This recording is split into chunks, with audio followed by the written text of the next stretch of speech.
Good morning and welcome to Prepper Nation. I am John. Thank y'all very much for being here. Again, the video content is just going to drop randomly at this point, but I do appreciate you being here very much. I do watch the chat replay as well, and I'll look at all the comments. So this morning, we're going to be talking about an epic storm. Something big is about to go down. And you'll have to excuse me. My wife is trying to turn me to the dark side here. She's got me drinking hot tea. I still drink coffee, but I'm starting to like tea, to be honest. I don't know what's going on with me, son. Anyway, Epic Storm is probably going to be the title this morning. Something big is about to go down, and this could mean a lot of things. I just saw, hey, North Korea is getting ready to send either 10 or 12,000 troops to Ukraine. That's the tip of the iceberg. That's not a huge number, but again, tip of the iceberg. It's going to continue to happen. Of course, the economy seems like companies are laying off left and right. People can barely afford groceries. The political scene is a mess. But it's a very important topic this morning. Again, we could go all over the place with it, but I want to talk about something that I think is important because it's going to affect every single one of you, and that's winter. That's right. Keep your eyes on the prize. Stay focused, okay? I'm not saying that the political stuff and the wars popping up everywhere and the economy sucking and the invasion at the border.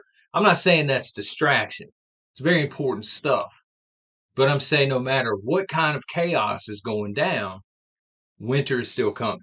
And as a prepper, we need to be prepared for that, right? Need to stock up on coffee or tea, because again, she's trying to convert me, y'all. I'm telling you. We know winter is coming.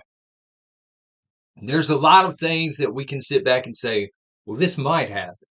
This could happen. This could lead to this and this and this and just a lot of speculation.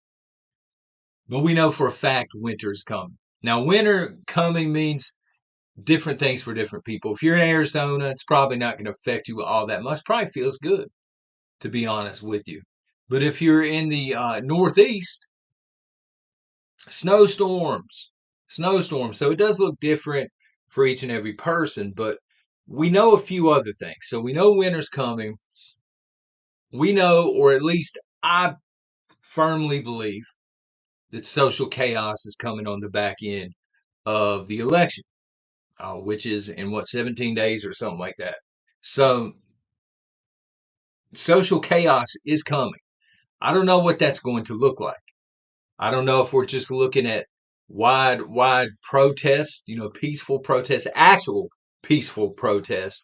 I don't know if it's going to turn into mostly peaceful protests where the magic pallets of bricks begin to show up. I don't know. I don't know. The only situation where I see social chaos not taking place, and this is not to slight every conservative, I get it, but I kind of have a feeling if Kamala Harris was to win, God forbid, let me just throw that in there, that a lot of conservatives are just going to sit back and grumble and say, we'll get him in 4 years. We'll vote him out in 4 years. So I don't know that there would be a lot of social chaos there. But it looks like old Trumpster might be going back to the White House. He's polling extremely high compared to Kamala Harris, especially in the battleground states. It looks like it's a race that's his to lose, right? I'm not saying he's a shoe in, but it's looking really good for Donald Trump right now. And so I think there's going to, if he gets in there for sure, there's going to be social chaos. I think we all know this. Is your focus on winter, right? Because again, this winter is going to look a little different than it did last year because of the election, because of all the wars that have popped up. What happens? Let me ask you a question. And you're probably all going to be able to answer this. It happens in my area for sure. What happens when there's a major snowstorm on the way? Like the Weather Channel in your area says, "Hey, we're about to get 14 inches of snow," or something crazy like that. That's crazy for me. It might not be crazy for people in Chicago, but 14 inches locks old Mayberry down here, son. What happens? Well, you have crazy people. Have you ever noticed this? Let me just sidetrack for a second. Have you ever noticed anytime it's raining or especially snowing, number one, people can't drive. And I get road rage real bad.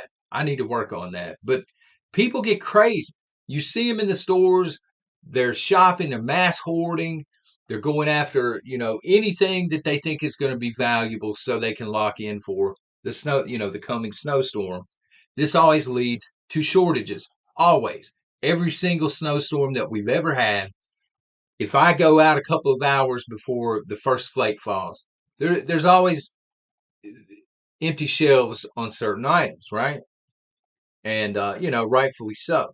Things like candles, propane, the small propane tanks and also the bigger Blue Rhino tanks, batteries, lighters, matches, hot hands, blankets, flashlights, things like this. There's always a shortage on this stuff. 2 hours, 3 hours before a snowstorm, people hit Dollar Tree. They wipe the candles out. They wipe the matches out. You can't find lighters. You can't find batteries. This sort of thing. Same with your local Walmart. Same with the Dollar General and stuff like this. So as a prepper, and many of you probably already are doing this, but it's worth mentioning again because winter's coming. Why not stock up now? I know we're just in fall. I think it's officially fall, right? It feels like it out here in the office. It's just fall. But why not be a little forward thinking and understand, hey, in a few months it's going to be wintertime and this stuff is actually going to be taking place. At least in most parts of the country, maybe not Arizona, maybe not Florida, maybe not parts of New Mexico and Texas. And then on top of this, and I put a really good article, link to an article over on Patreon. It's a very in-depth list of stuff for those that are on Patreon. Check that out if you haven't. You need a get home bag in each vehicle. For the longest time, we did a get home, not a get home, but a tote. If you've been with the channel for a while, you know this. I got a deal on some Roby totes with the I call them Roby. I guess that's what they're called with the green lids and everything. Really solid. Again, got a good deal on several of them. And I said, hey, we're going to put one in each trunk. We're going to load it down with stuff in case we get stranded. But we've since graduated to the concept of a get home bag. Okay. Because if I'm the only one in the vehicle, I want to get home if I'm close enough to walk it out, even in a snowstorm. So now we do the bags and things, but they're still loaded down with vital stuff, right? And I don't be this person. Do not be this person I'm getting ready to mention. I've seen this. I have a neighbor. I'll throw him under the bus, son. I've seen him do this. I saw him do this a couple of years ago. We had like 2 inches of snow already. Okay. He drives a 4-cylinder car for anybody that is interested. 2 inches of snow on the ground, snow's still falling. We don't really know at that point how much we're going to get, like 6 or so inches. Dude decides he's going to go to the store real quick. I don't know for what. I don't know if he's going out for booze or he ran out of cigarettes or something like this. He goes out in his pajamas. We talking about house shoes. We talking about silk pajamas. I'm like, man, I'm watching out the window. Like, if people get used to their vehicles being reliable, and I get that, but there's always an off chance that something is going to happen, that you're going to get stranded, that you're not going to be able to make it back home. Do you really want to be the person sitting there in the silk pajamas? We saw this, I think it was last year. Y'all help me out on this. I think it was last winter.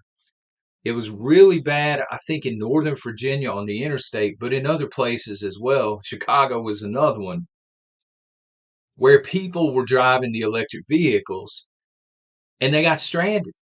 You're sitting there with 4 hours of charge. You know you're going to be there all night. And again, they're wearing, Lilo and Stitch pajamas. They don't have a bite to eat. They don't have a blanket. They have nothing to drink, nothing. No way to stay warm whatsoever. Don't be that person. Prepare to ride out a snowstorm in your vehicle. You may not be able to get home. So if you have a get home bag, but you're totally stranded and you're hours away from home, You need to have the stuff in that bag that's going to sustain you until you're up and running again, okay? Or driving, I should say. People will take it literally. We got to think about the grid as well. And I think when I think about the grid, you're going to have your normal stuff that takes place. Snowstorms, ice is really bad here for taking the grid down. But I think about enemies, foreign and domestic. And that really, really drives the point home because we have enemies in other countries that love to cyber attack. Russia loves to do it. China loves to do it. Iran loves to do it. They deny it. Oh, it wasn't us. We don't know what you're talking about. But when the government traces it back, it's Russia, it's Iran, and so on and so forth. China. And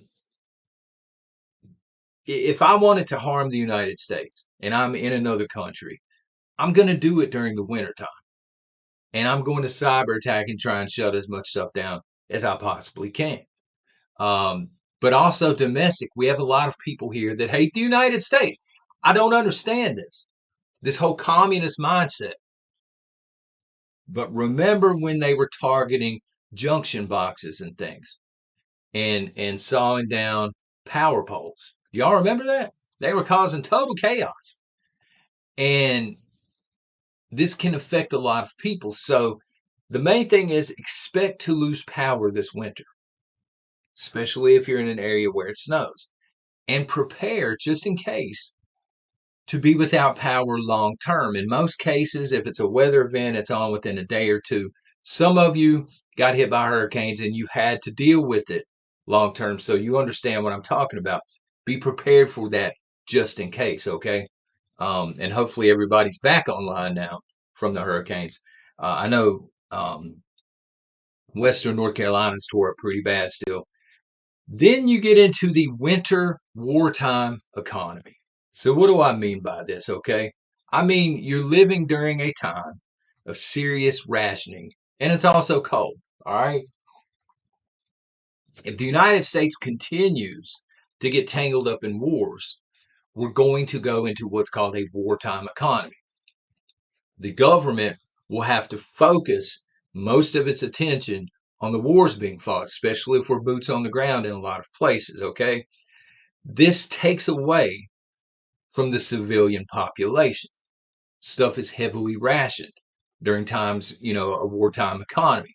Things are a lot more expensive. That's one way that they ration things now. If you take a look at some of the stuff that's in the stores, they don't have a lot of it. So they jack the price up. Most people just walk away.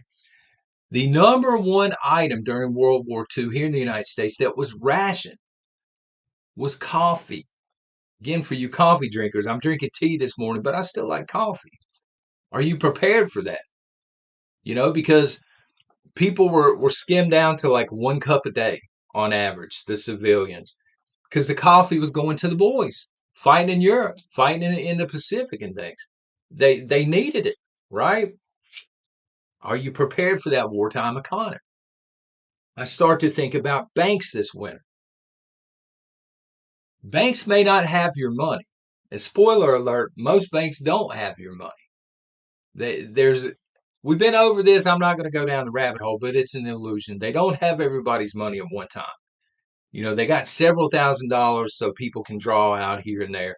If everybody went to their local bank right after this video and they started drawing money out, banks wouldn't know what to do because they don't have everybody's money. They loan this out. This is how they make their money. It's a scam, in my opinion. So they may not have your money, or depending on the level of chaos that we see, it may not be safe to go. It may not be safe to go to the bank. Think about that. That's crazy, right? But you may not be able to leave your home, especially if you're in a bigger city, go through the city to your local bank. I mean, you may not make it back home, especially if these people know you have money. Or, getting back into the cyber attacks, banks may be offline. There may have been a cyber attack. Sometimes when banks realize there's a run on the banks, they'll shut down their website They'll shutter the doors. People go, they can't get their money out. The ATMs aren't recognizing stuff. Um, and they'll claim, hey, there's a bug. We're working on it. They don't have your money. That's what's going on there. Then I consider the economy here in the United States, which again is really jacked up right now. People are getting desperate. We know people that are getting desperate. We have a local food bank that once a week they hand out a big box of food. You go, you line up, you could get a box of food. They're scaling back to once a month because they rely on donations from companies and individual people, and people just don't have it. A lot of local companies just don't have it anymore. People are getting desperate. I don't know if that reflects the rest of the United States, but here I'm seeing it in real time. Many of these people are good people who are desperate. They're just down on their luck. Maybe they got laid off. Maybe their job doesn't exist anymore, or they're recently homeless because they could no longer afford the mortgage. Good people, but as preppers should already know, good people who become desperate can do bad things if it's a matter of them surviving or you surviving, right? So I'm thinking, especially this winter, if things get worse, you're going to begin to see they're already bad, the home invasions and things, but you're going to begin to see an uptick in home invasions. Retail theft is already bad. You're going to see an uptick in that. People are desperate. They will do whatever they have to do to survive, especially if they have kids. Can you protect your home and your preps if the grid is down? If 911, they just ain't coming. Something like that. If emergency services are not available, the popo can't come. Can you protect your stuff? I would hope so. As a prepper, I would hope so. We have 17 days until the election. And again, I do think there will be a fallout. Now, the caveat being again, if Kamala Harris were to win, I don't know what's going to happen, folks.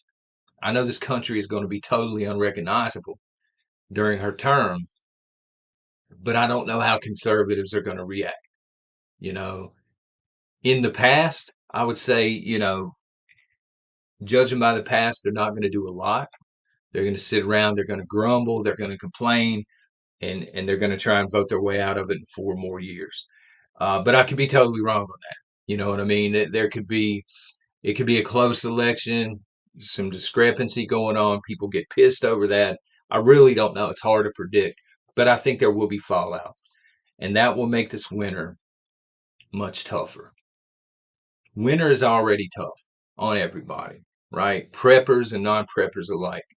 Preppers are more prepared for it, but winter is usually tough on people. Okay. But with all of the other stuff going on, with the potential of boots on the ground and all over the place, the potential of a draft, the potential of an invasion of Taiwan, the fact that we're already tied up in the Middle Eastern war, we're already tied up in Europe in a war. It's going to be a really tough winter.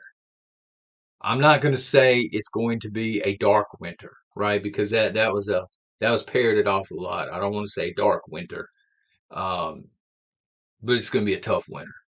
It's going to be tough for people financially. It's going to be tough for people to find a way to heat their homes because everything has went up, substantially in price. It's going to be tough to fill pantries.